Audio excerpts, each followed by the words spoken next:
September 10 is World Suicide Prevention Day, and while September is Suicide Awareness Month, we believe there is a lot of organisations out there that do fantastic work in relation to awareness around suicide. What we want to do is we want to bring awareness and really move forward from that awareness space, but bring awareness to those people who are supporting people who are at risk. I've been there, I've personally done it, and I know how hard it is to do and how confusing it can be at times. And that's what we want to do today, is try and bring some suggestions, maybe a blueprint, a toolkit that you can download at the end of the live that will help you be that support person when someone calls upon you. There's no denying that 2020 has proved to be a different year with very many different challenges. As we move towards unprecedented times, we need more tools to help us support ourselves and others, whether it be family members, friends, colleagues, a member of our community. We can all play a part, and we don't need to be afraid or turn away from these difficult conversations that can make a difference to someone and ultimately save a life. This Facebook event is not about mental health awareness. There's so much out there already, and to the point that everyone is aware, and I think we've done that to death. And I think what we've done is we've done it brilliantly by bringing it to the front of people's mind. But we get to the point where we're like, okay, we're aware of it, but what do we do from here? This is about, what do we do when someone actually says to us, I'm not okay? We ask the question, are you okay? They say, I'm not okay. How do we deal with that? How do we be a good listener, be a good friend, be good help? And how do we do with our unconscious biases and beliefs that we have in our mind? And how does that actually affect how we actually help that person? And that's what we want to talk about today. So simply stated, there's not enough meaningful conversations being had around mental health, especially during the coronavirus pandemic, and people don't really know how to assist. That's why we're having the conversation today. Right now, you may be tuning in through multiple different social media faucets. Wherever you're tuning in from, welcome and buckle up on this corona coaster. It's going to be an uncomfortable ride. It's going to be confronting, but it's going to give you skills, um, to make you feel more confident in how to approach people that are struggling, or, what to say after the fact when people say, I'm not doing okay. So it also touches on your limitations as a support person and works on some of your mindset around that. So, there will be a few different issues that we'll touch on today. Yeah. So just to give context to why we feel that as a community, we now need to move past the awareness stage and actually start to engage and actually be part of the change or part of the help. Lifeline has reported that a 22% spike in calls from Victoria compared with the same time last year, in the days after Melbourne went into lockdown for the second time. So that is telling us that the system is overloaded, and there's only so much the system can do. We already know that the system in Melbourne or in Victoria is incredibly broken, and additional demands for mental health care has come at a time where the system is broken and it hasn't been fixed in time to deal with the coronavirus. The mental health workforce is gradually growing. They are doing as much as they can, but its capacity hasn't been growing as fast as the need. So it really does mean that it calls upon family, it calls upon friends and the community to be more educated and more aware and chip in where we can. Around that, we do have our own beliefs around how we respond to people in need. The public health system is overloaded, and we know that we can't rely on professional help alone. Mental health during COVID-19 has been incredibly impacted, and the uncertainty, disruption, disappearing optimism as the situation becomes chronic. The hope that the coronavirus might be something that we only have to manage for a matter of months is long gone. We just don't know how long we have to deal with this. There's been a lot of back and forth in Melbourne, which has been quite damaging, especially to our younger generations. The assumption that you'll never that if you've never been unwell psychologically before, that you'll be fine is absolutely not true. These are unprecedented times. So in this live, we'll cover values, beliefs, and biases as a support person, suicide warning signs. We'll provide a risk assessment, a communication approach, dealing with your own feelings, exploring options, dealing with depression and anger, looking out for the triggers, contracting with the person, recognizing your limitations, and we'll also be providing a toolbox with all of the information as well at the end of the live today. So sadly, there are over 3,000 suicides in Australia each year and over 65,000 attempts. It is estimated there'll be a 25% increase each year in suicides over the next 5 years due to the impact of the coronavirus. Statistically, 75% of suicides are committed by males, but more women attempt suicide than men. Suicide is a leading cause of death for Australians between 15 and 44 years of age. There's an onslaught of young people now taking their own lives. While some suicides are out of the blue, very often there are warning signs. Given the prevalence of suicide attempts in this country, you may know someone that will or have already considered it or even completed it. So whether you realize it or not. So talk about a little bit about who we are and why we're talking about suicide prevention. If you haven't met us before, my name's Carrie. And I'm Pete. We're the founders of the Wabi Sabi movement. One part of our business is Wabi Sabi coaching, which we specialize in relationships and healing from trauma, loss, and betrayal. We have a number of products that are dedicated to giving you the very best of our expertise in identifying, managing, and resolving personal grief, with a particular focus on relationships, emotions, mental health, loss, and self-reflection. All of this comes from our experiences. The blueprint that we're giving you in relation to trying to map out how you can actually help as that carer is what we've done in the past. In relation to our coaching products that we've got, these are the things that we've done. This is the work that we did to get ourselves out of the holes that we got ourselves into. Also, on top of that, my brother unfortunately committed suicide about 12 months ago. So I've been through it. I know what it's like to actually go through that. I know the questions that I wish I knew at the time to have asked. I wish I had these tools to not so that he didn't just rely on the system, because the system is incredibly broken. So I've gone through and we've done a lot of research around what are the things that we could have asked, what are the things that we could have done that maybe would have had a different outcome. Maybe they would have, maybe they wouldn't.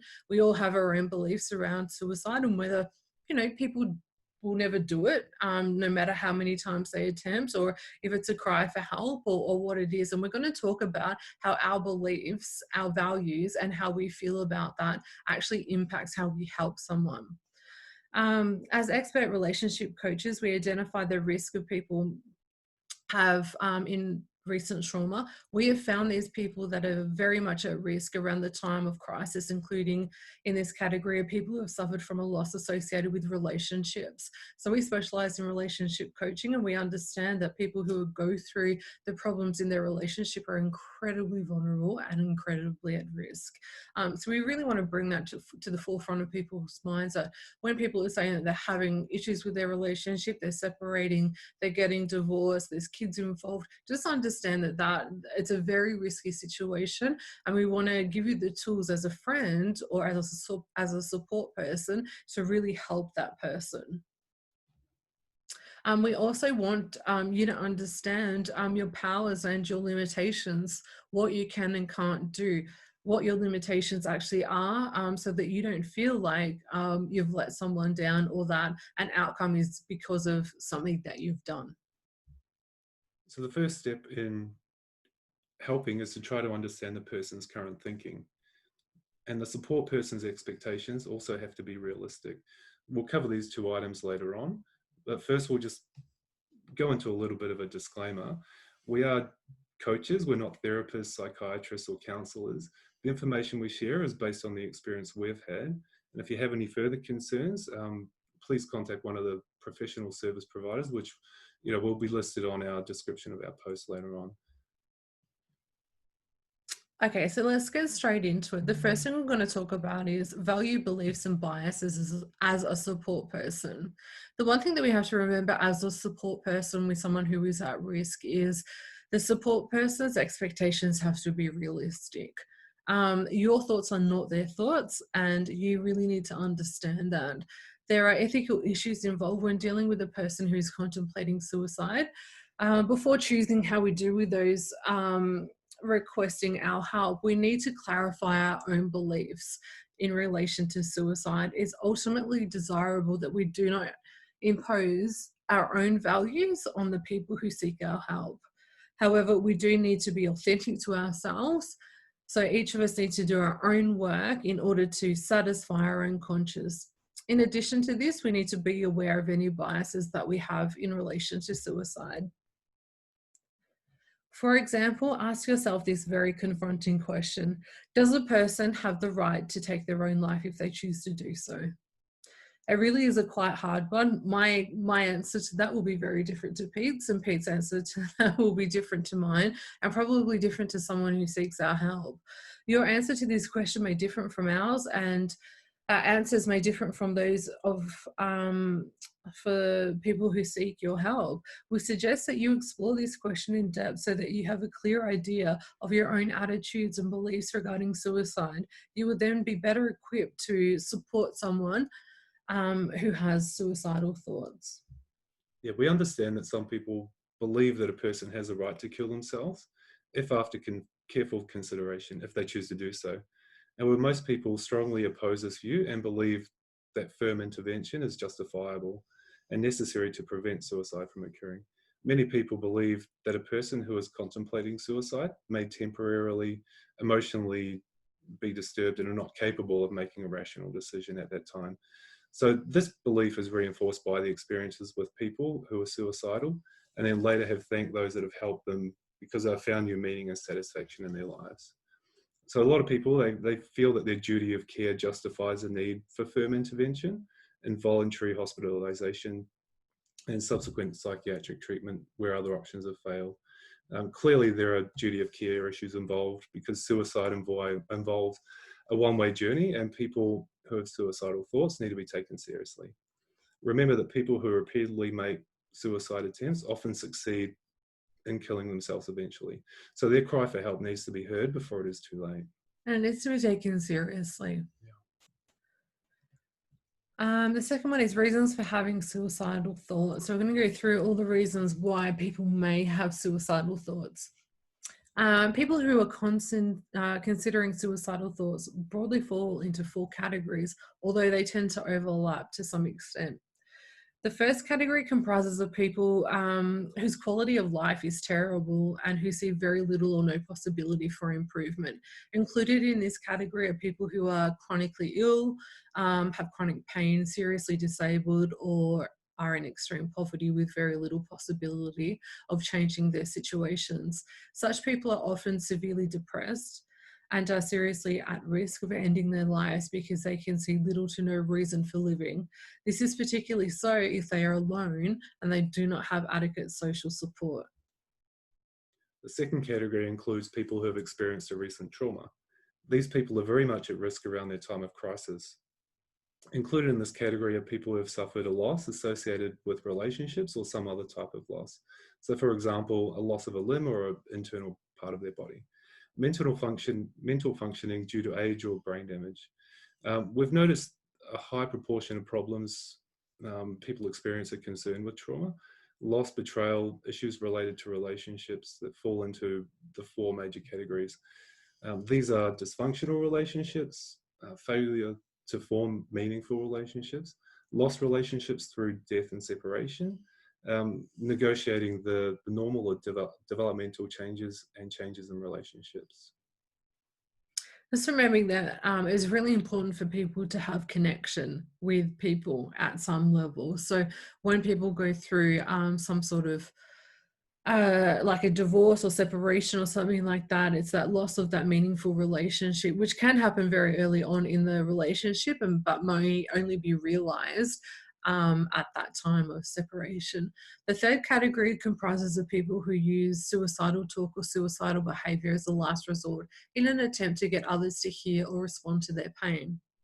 Sometimes their goal is to manipulate the behavior of others. They are still genuinely at risk, but their motivation is different. They often have considerable ambivalence towards dying and may or may not really want to die.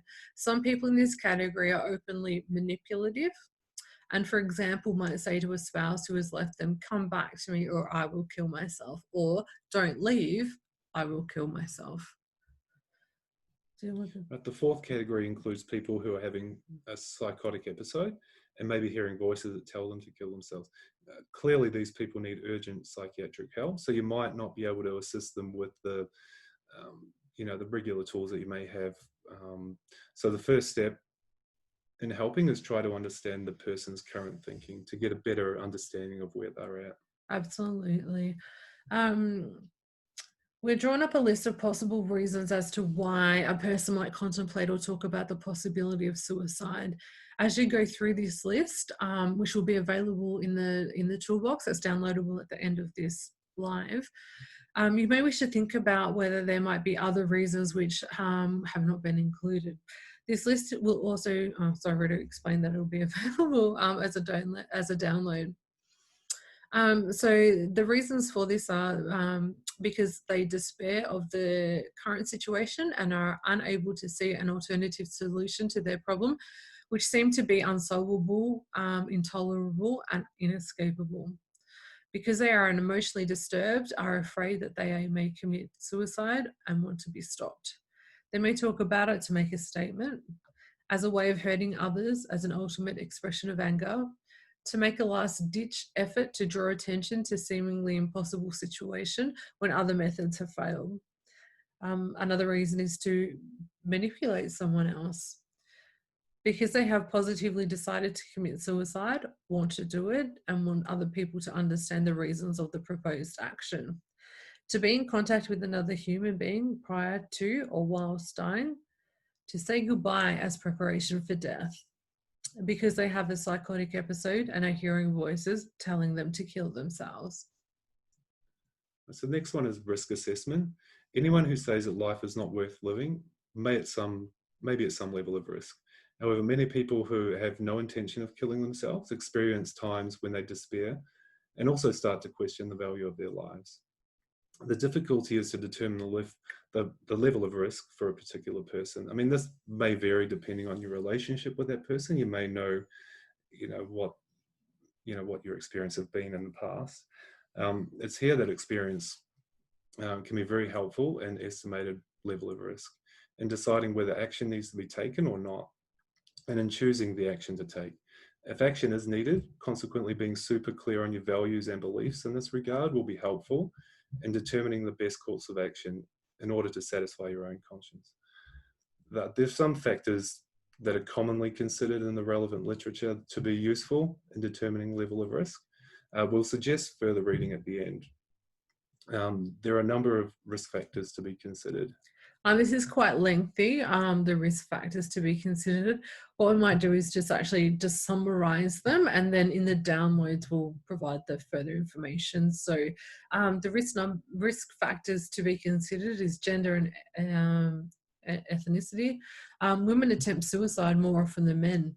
Males are associated with high risk. This is because males are more often successful in completing suicide than females. In particular, in Australia, Aboriginal males are associated with high risk. And that's something that I didn't know until I started looking into this. Age is a very, very important one.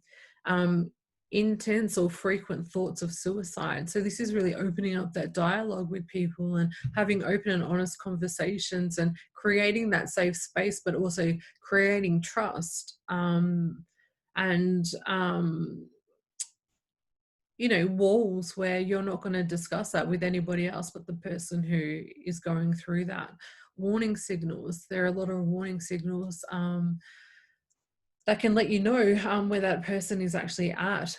Having a suicide plan, choice of lethal method, availability of the method, the difficulty to rescue, being alone and having a lack of support.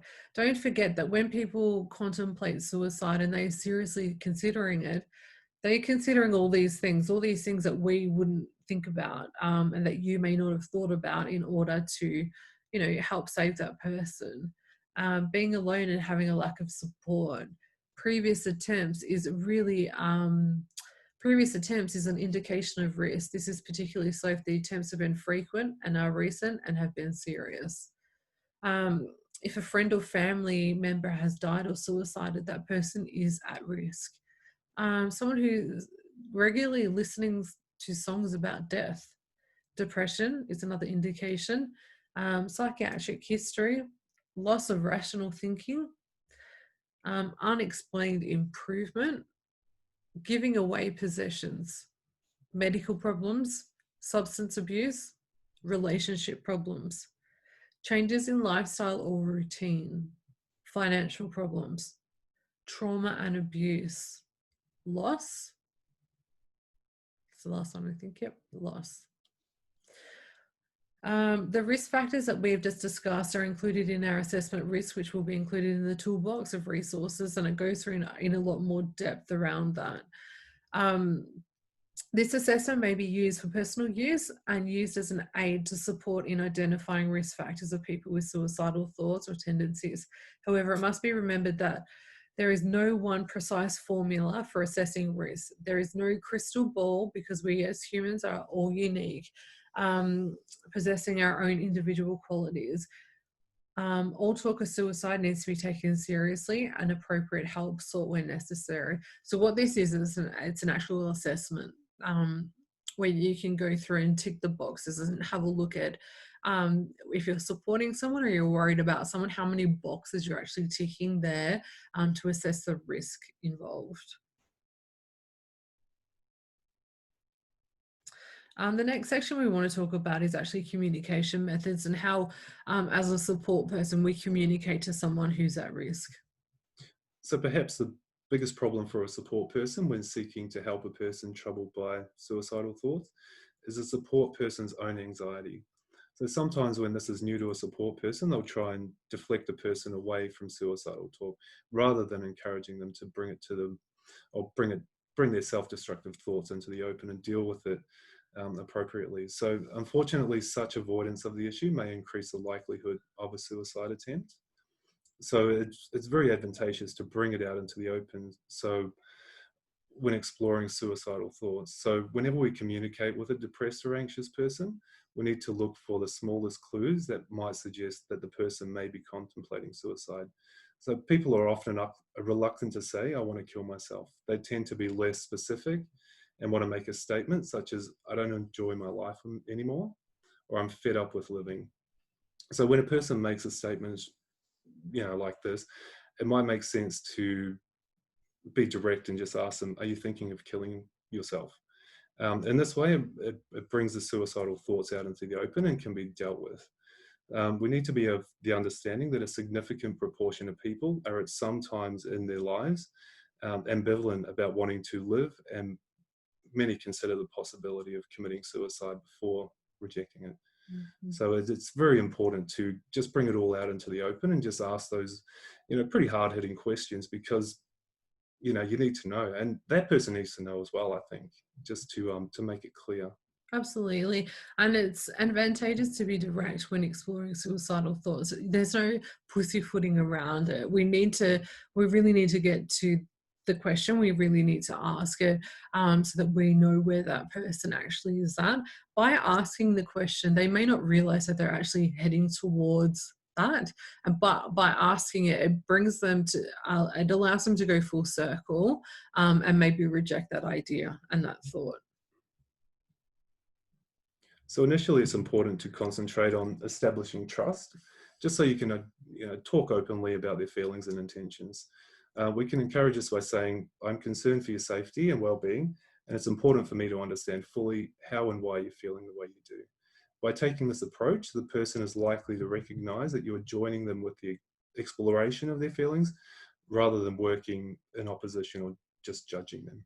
Yeah, that's Mm. instead of saying, "Well, I don't want you to heal yourself," it's actually just going in and trying to understand why they're feeling the way that they are, and going holding their hand. And I'm not saying holding their hand to the end of the journey. I'm saying holding their hand as they're trying to explore what's going on for them in their life and how they can find significance, how they can find belonging, and all the things that people really want in their life. Yeah, so focusing on the person's ambivalence, we recognize that each individual person needs to make a decision for themselves about how they would advise a suicidal person. Some people may prefer a direct approach where they will try and convince a person they shouldn't kill themselves. And for some people, that may be the best approach. However, in our view, this may not always be the best approach as it puts you in opposition to the person. We think it's usually more useful to focus on building a relationship with the person and explore their ambivalence. Now, most, if not all, people with suicidal thoughts have some degree of ambivalence towards dying. If a person was 100% convinced that they wanted to kill themselves, they probably wouldn't be talking to you or seeking help. They would just go ahead with their plan. So we've found that focusing on the person-to-person relationship while exploring the person's ambivalence is often the key to successfully talking to those who are contemplating suicide.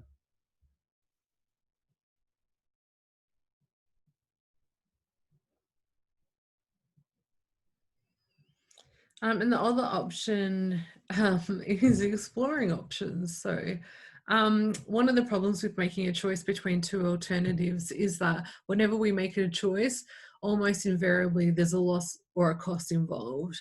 By choosing suicide, a person loses life, contact with others, the opportunity to communicate. They lose the opportunity to work on their pain. In addition, they lose hope if they had any to begin with in the future anyway. The cost of dying is likely to include fear of the unknown, and if they're religious, people will be feared for being punished for killing themselves. In many situations, it can be advantageous to make a person who's contemplating suicide aware of their ambivalence and to take them to have a look at the consequences, the costs, and the payoff of dying and living. Although at some stage we may decide that duty of care requires the use of firm intervention. In the first instance, we try to avoid directly pressuring the person to stay alive and instead help them explore their options. In this way, the person is likely to feel understood, has the opportunity to work through the pain, and may feel sufficiently valued to enable them to reconsider their decision. By joining the person, they're free to explore both the "I want to die" part of self and the opposite polarity, with the support person working alongside by side with the exploration. And it's really important that they go through that process themselves, not being told to do that, but they actually come to that realization themselves. Mm. Yeah, the direct approach is obviously try to persuade the person who is contemplating suicide that living is the best option.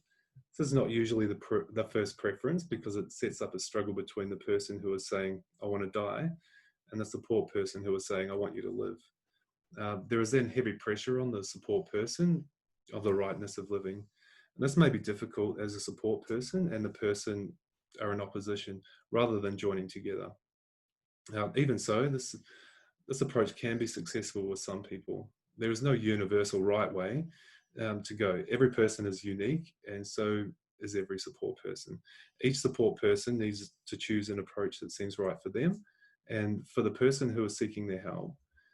If a support person concentrates on establishing, maintaining a sound person-to-person relationship, then they can optimize their chance of success. Where this approach is not successful, duty of care requires a support person to refer to a professional. So if you don't already have a list, again, we'll provide some of the top ones that we know of. Yeah, that we So, suggest that you yeah. utilize. Um,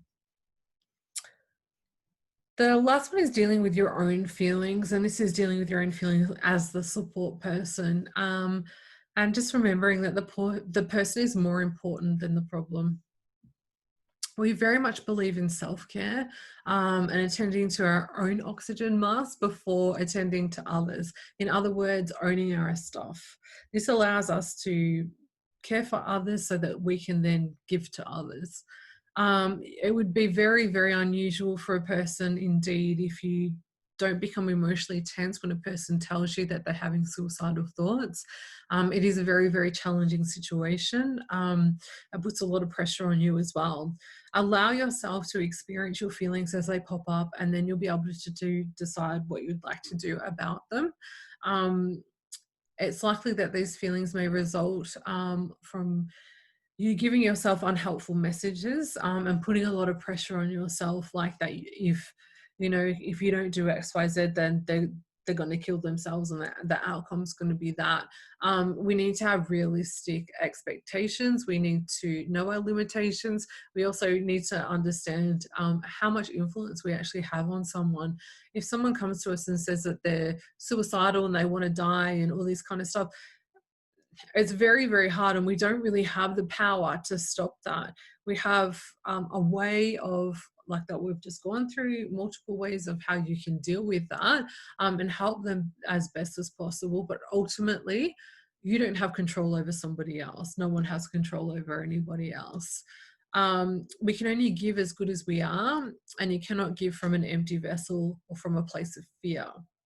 However, you can give to yourself helpful messages after discarding the self-destructive messages that may be contributing to your tension. So I know it's very, very common for people to start to panic, to come from a place of fear.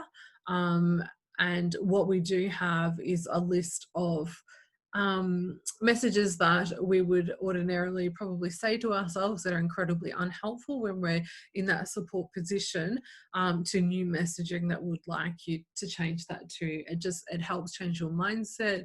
It really it just really lays out the limitations and what you can do, and the fact that if someone comes and opens up to you and starts to talk to you about these things, that's great. They trust you, they want to talk to you about that kind of stuff, but you cannot be tied to the outcome. You can only help them go through that process as best that you can.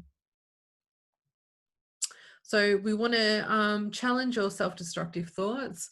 And if your feelings of tensions don't subside, you may need to consult a therapist to help you get through the self-destructive messages, in order to assist others. And again, we will provide you with that list. Yeah. So just dealing with depression and anger, people who are contemplating suicide are usually in a deep depression, often due to repressed anger. Sometimes a person who is contemplating suicide may be turning anger, which could be appropriately directed at others, inwards and towards themselves. So it may be useful just to ask the question, who are you really angry with? If the person replies saying, myself, you can agree that that's obvious and consistent with wanting to suicide. You might say, uh, you are angry with yourself, you just want to punish yourself by killing yourself.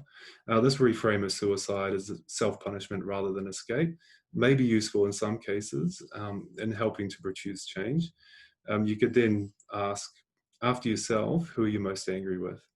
If by doing this, you can help the person to verbalize their anger and direct it away from themselves and onto some other person or persons, their depression and suicidal thoughts may moderate. It's important to remember, though, just as a support person, it's important to do the best that you can to ensure the person who seeks your help is not in danger or a danger to others. Yeah, Yeah. absolutely. So another way of entering into another person's world is just finding out what the triggers are. So what triggered their suicidal thoughts today? Very often a single event is a trigger, and this trigger can sometimes give important clues about the person's intentions. So for example, if the person's intention is to partly punish someone who has angered or hurt them, it might be useful just to explore those issues involved. So just talk to that person about it, try and get to the whole root of the cause and just talk through it. And, some of those thoughts and tendencies may just subside just by doing that simple thing. Yeah, absolutely. Just trying to find out what that trigger is, what's triggered them that day. Contracting. This is a method that we use sometimes to help people who are having suicidal thoughts. And I think it really helps in putting a process in place or a plan B or even like an emergency crisis mode. After working through the relevant issues with the person who's been troubled by suicidal thoughts, it might be helpful to encourage the person to engage in a contract to agree that if strong suicidal thoughts return, they will not kill themselves before contacting you again in an attempt to work through their feelings. We can negotiate with people to obtain a verbal agreement about what action they will take if strong suicidal thoughts occur. What that does is it allows a plan to be put in place, but also to give you a peace of mind that there is, you know, there's a tool there, a process there for them to follow so that you can sleep at night as well. Exploring alternatives with them regarding help they might seek if they start to feel tempted to commit suicide again. We can ask them who is the first person they would try to contact, and if that person wasn't available, who would they then contact, or where would they go for help.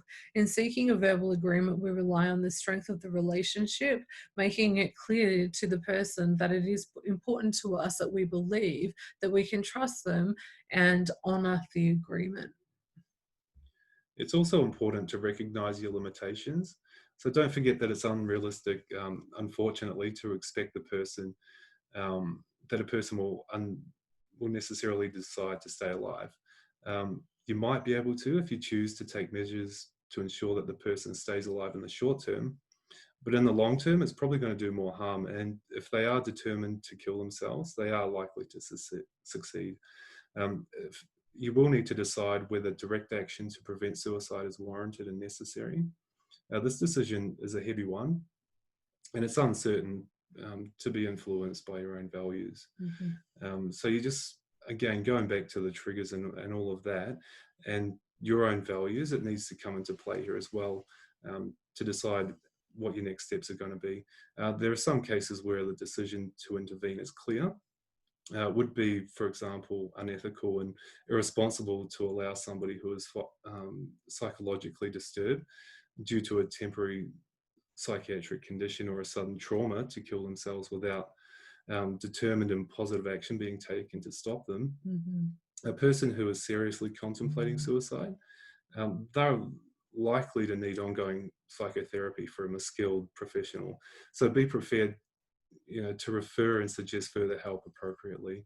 The eventual well-being of such a person depends on them being unable to make significant changes in their thinking and way of living.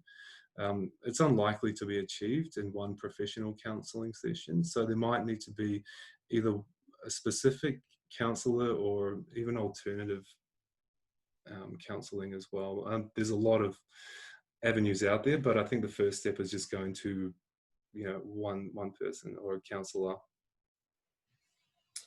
Yeah, absolutely. So that's a wrap for us pretty much, isn't it? So that was a lot of information. We understand that. So what we have done is we've created the toolbox for you to download so that you can go through that in your own time. Sometimes it's helpful to go through it when you need it. It makes more sense that way. Some of you guys would have been in our shoes, but we've been the support person. You might have been a support person where it didn't work out quite the way that you wanted it to, and that's okay too.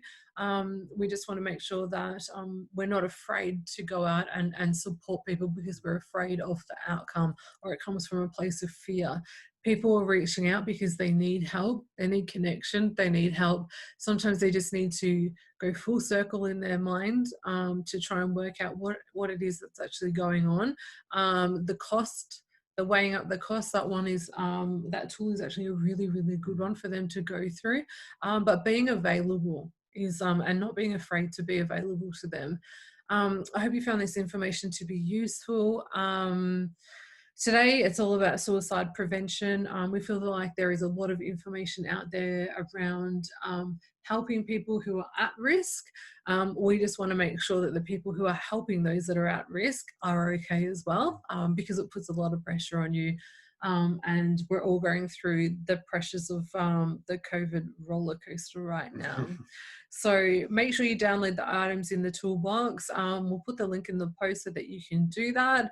And any questions that you have, please reach out to us. Yeah. Anything else? No, that's all. All Thank right. you. Thanks, guys. So. Bye.